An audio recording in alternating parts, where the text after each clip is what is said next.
Raja Dewantara melalui filosofinya menemukan Padip, mengingatkan kita bahwa dalam mewujudkan pembelajaran yang bersifat pada murid, secara sadar dan terencana harus membangun ekosistem yang mendukung pembelajaran murid sehingga mampu mengembangkan mereka sesuai kodratnya.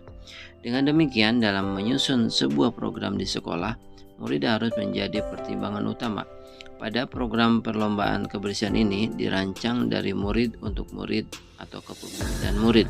Selain itu menumbuhkan nilai-nilai yang sangat positif bagi murid, seperti yang tertuang dalam tujuan program ini, yaitu beriman, bertakwa, dan berakhlak mulia, atau membersihkan kelas masing-masing. Murid akan mendorong murid mengembangkan berbagai sikap-sikap positif yang merupakan penghijauan tahan dari iman, ketakwaan, dan akhlak mulia. Yang kedua, mampu bergotong royong. Kepemimpinan murid memungkinkan murid untuk terlibat dan berinteraksi dengan orang lain, kerjasama dan berkontribusi dalam masyarakat yang lebih luas. Yang ketiga, mandiri menumbuhkan kepemimpinan murid mendorong murid untuk mengambil kontrol dan bertanggung jawab atas proses pembelajarannya sendiri. Karakter sekolahan berada dalam daerah perkebunan kelapa sawit yang sangat sejuk dan tingkat curah hujan bisa dikatakan sedang, sehingga memungkinkan kebersihan kelas akan kotor karena kebanyakan murid-murid dari daerah perkebunan tersebut. Selain itu, kebiasaan buruk yang terbawa dari daerah asal yang biasa membuang sampah sembarangan, serta belum adanya kesadaran kepemilikan akan sekolah, khususnya kelas mereka sendiri, masih kurang. Hal ini bisa dibuktikan dengan hasil survei dan wawancara secara langsung kepada murid dan orang tua murid. Setelah mengetahui apa-apa yang harus diperbaiki dari hal ini, maka perlu adanya upaya dari pihak sekolah dalam meningkatkan kepedulian dan memiliki terhadap aset sekolah.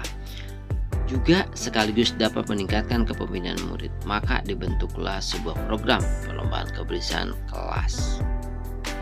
Program ini sangat berbeda dengan perlombaan kebersihan di sekolah lain.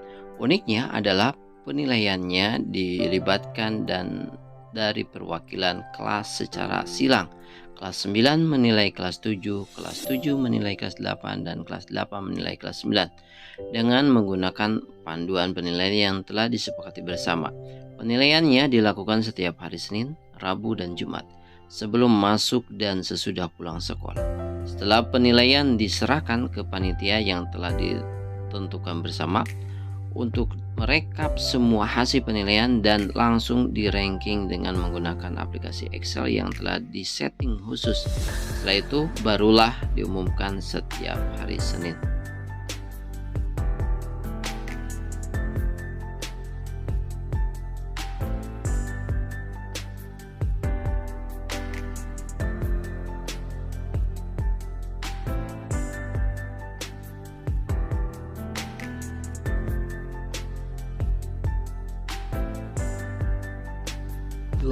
Perasaan terpilih.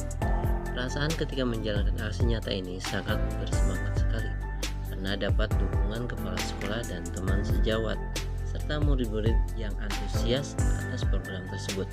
Selain itu, perasaan setelah menjalankan aksi nyata tersebut, saya sangat puas dengan melihat kerjasama murid sangat baik, kepedulian dan rasa kepemilikan mereka terhadap sekolah sangat tinggi. Juga pendapat murid bisa dilaksanakan dan menjadi sebuah kesepakatan bersama. 3. Pembelajaran atau finding.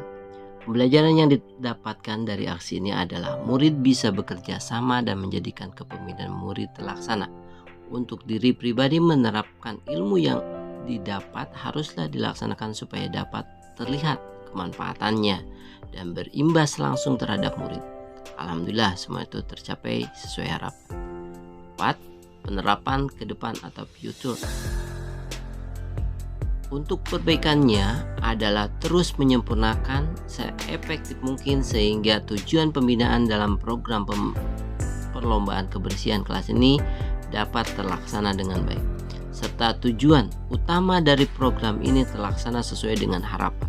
Selain itu, perlu perencanaan program atau pembelajaran dalam bentuk yang lainnya Sehingga di setiap rancangan program kegiatan pembelajaran intrakurikuler, kokurikuler atau ekstrakurikuler di SMP 1 Cikidang dapat berdampak pada murid, khususnya dalam menumbuhkan kepemimpinan murid.